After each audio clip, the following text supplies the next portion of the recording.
இன்றைய காலை பொழுதிலும் கூட இது வானத்தின் வாசல் ஊழியத்தின் மூலம் உங்களை சந்திப்பதில் கர்த்தருக்குள் மிகுந்த சந்தோஷம் அடைகிறேன். பாரத்தோடு இருக்கிறீர்களா? வியாகுலத்தோடு இருக்கிறீர்களா? என்னுடைய பாரத்தை நான் எங்கு இறக்கி வைப்பேன்? மனிதர் சமூகத்தில் இறக்கி வைத்தால் என்னை கேவலமாய் பேசுவார்களே, என்னை வெட்கப்படுத்துவார்களே, அவமானப்படுத்துவார்களே. நான் பாரத்தோடு இருக்கிறேன். என்னுடைய இந்த மனபாரம், என்னுடைய இந்த வியாகுலம் எப்பொழுது மாறும்? நான் தேவ சமூகத்தில் அத்தனை பாரத்தையும் இறக்கி வைத்து ஆண்டவரை நோக்கி முகமுகமாய் பார்த்து கொண்டிருக்கிறேன். எப்பொழுது ஆண்டவர் எனக்கு பதில் தருவார் என்ற வாஞ்சையோடு தேவ சமூகத்தில் காத்து கிடக்கிறீர்கள் அல்லவோ?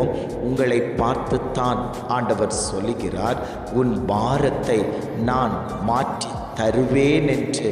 இன்றைய காலை பொழுதில் ஒவ்வொரு குடும்பங்களையும் பார்த்து ஆண்டவர் வாக்கு கொடுத்து கொண்டிருக்கிறார்.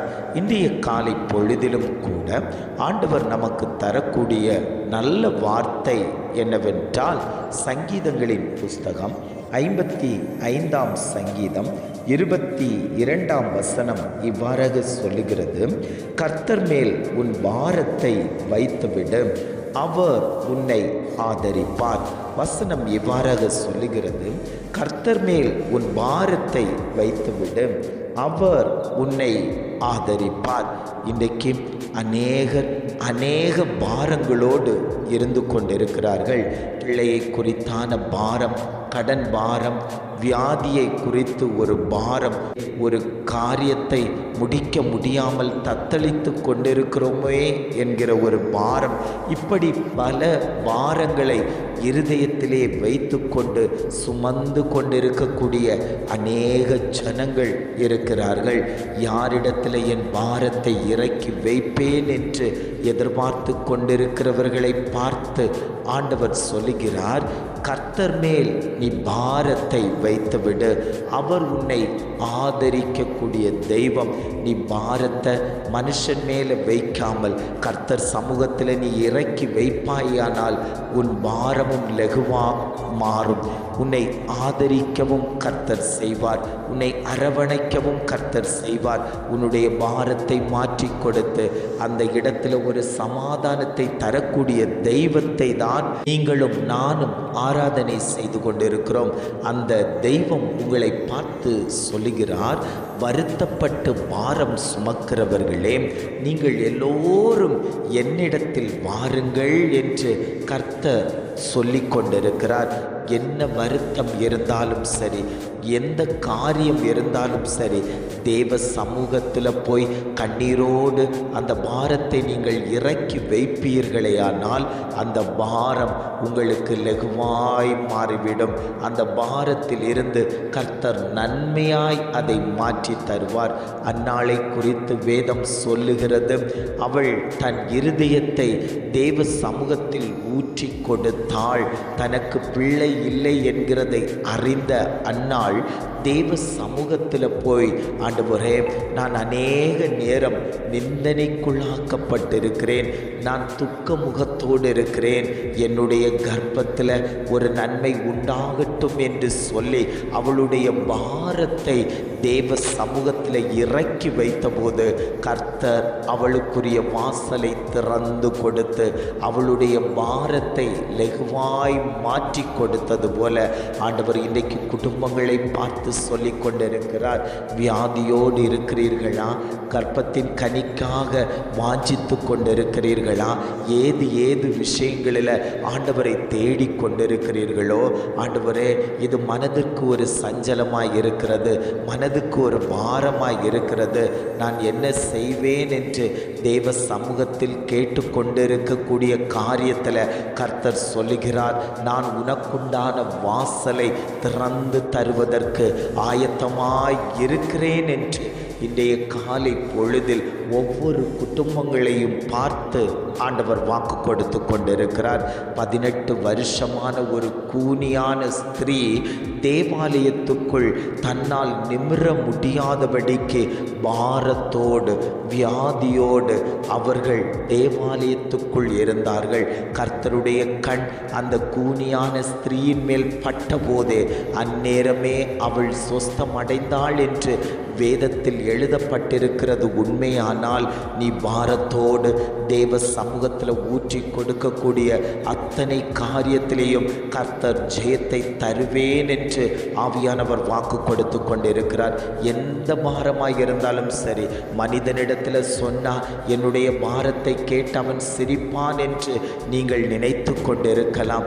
இவர்கள் வேதனைப்படுத்தக்கூடிய பாரமாய் இருக்கலாம், கண்ணீர் விட வைக்கக்கூடிய பாரமாய் இருக்கலாம். இதை என் மனிதர்களிடத்தில், என் சொந்தக்காரர்களிடத்தில், என் நண்பர்களிடத்தில் இதை சொன்னால் கேலியாய் பேசுவார்களே, ஏளனமாய் பார்ப்பார்களே என்று நீங்கள் நினைத்து கொண்டிருக்கலாம்.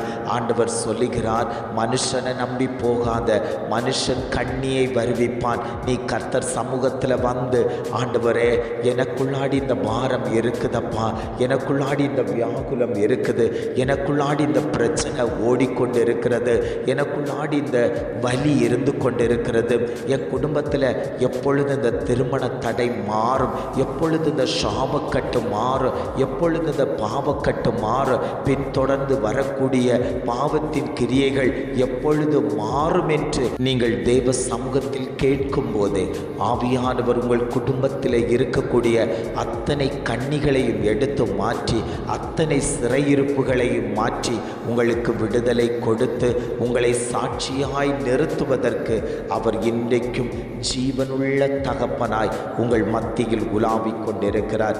எத்தனை பேர், ஆண்டவரே என்னிடத்தில் அந்த பாரம் இருக்குதப்பா, என் குடும்பத்தில் அந்த பாரம் இருக்கிறது, என் உள்ளத்தில் அந்த பாரம் இருக்கிறது, நான் எப்பொழுது இந்த பாரத்தை மாற்றி ஒரு சந்தோஷத்தோடு இருப்பேன், அதை கர்த்தர் நிறைவேற்றி எனக்கு தருவார் என்ற விசுவாசத்தில் நான் தேவ சமூகத்தில் அறிக்கையிட்டிருக்கிறேன் என்று சொல்லி எத்தனை பேர் வாஞ்சித்து ஆண்டவரை பிடித்து கொள்ளுகிறீர்களோ அத்தனை பேருக்கும் ஆண்டவர் சொல்கிறார், நான் அந்த குடும்பங்களை ஆதரிக்கப் போகிறேன், நான் அந்த குடும்பங்களுக்கு பலன் கொடுக்க போகிறேன், நான் அந்த குடும்பங்களில் இருக்கக்கூடிய கட்டுகளை உடைத்தெறிய போகிறேன், நான் அந்த குடும்பங்களை தூக்கி நிறுத்தப் போகிறேன். கர்த்தருடைய கரம் உங்கள் குடும்பங்களின் மேலே ஆளுகை செய்ய போகிறது.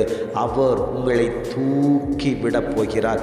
அவர் மேல் நீங்கள் பாரத்தை வைக்கும்போது அந்த பாரத்துக்கு ஏற்ற பதிலை கர்த்தர் பரலோகத்தில் இருந்து உங்களுக்கு தந்து நிறைவேற்றி விடுதலையை தந்து ரட்சிப்பை தந்து உனக்காக அவர் பரிந்து பேசக்கூடிய தெய்வம். அந்த தெய்வம் சொல்லுகிறார், நீ பயப்படாத, என் சமூகத்தில் வந்து நீ அறிக்கையிடு, உன் பாரத்தை இறக்கி வை, அது லகுவாய் மாறும், அதிலிருந்து நீ விடுதலை பெறுவாய் என்று இன்றைய காலை பொழுது ஒவ்வொரு குடும்பங்களையும் பார்த்து ஆண்டவர் வாக்கு கொடுத்து கொண்டிருக்கிறார். ஜெபிக்கலாமா? அன்பின் பரலோக பிதாவே, இந்த காலை பொழுதுக்காக நாங்கள் உமக்கு நன்றி செலுத்துகிறோம் ஆண்டவரே. இந்த காலை பொழுதிலும் கூட ஆண்டவர் எங்களுக்கு தந்த நல்ல வார்த்தைகளுக்காக நாங்கள் உமக்கு நன்றி செலுத்துகிறோம் ஆண்டவரே. கர்த்தர் மேல் பாரத்தை வைத்துவிடும், அவர் உன்னை ஆதரிப்பார் என்று அழகான ஒரு வார்த்தை எங்களுக்கு தந்தீங்க ஆண்டவரே. உங்கள் மேலே, ஆண்டவர் மேலே, ஏசப்பா மேலே நாங்கள் பாரத்தை வைக்கிறோம் ஆண்டவரே. நீர் எங்களுக்காக இறங்குகிற தகப்பன் அல்லவோ, எங்கள் பாரத்தை மாற்றுகிற தகப்பன் அல்லவோ. இதை கேட்டுக்கொண்டிருக்கக்கூடிய ஒவ்வொரு குடும்பத்தில் இருக்கக்கூடிய பாரங்களையும் ஆண்டவர் மாற்றி கொடுத்து அவர்களுக்கு ஜெயத்தை கொடுக்கும்படியாய் நாங்கள் ஜெபிக்கிறோம் ஆண்டவரே. நீர் அப்படியே செய்துவிட்டதற்காய் ஸ்தோத்திரம். உம்முடைய நாமம் ஒவ்வொரு குடும்பத்திலேயும் வெளிப்பட்டு விட்டதற்காக நாங்கள் உமக்கு நன்றி செலுத்துகிறோம். இம்மட்டுமாய் நடத்தினவர் இனியும் நீர் அவர்களை வழி நடத்தும்படியாய் நாங்கள் ஜெபிக்கிறோம். எங்களை தாழ்த்தி தருகிறோம். துதி கன மகிமை எல்லாம் உமக்கே செலுத்துகிறோம். மீட்பர் இயேசுவின் மூலம் ஜெபிக்கிறோம் ஜீவனுள்ள நல்ல பிதாவே. ஆமென். ஆமென்.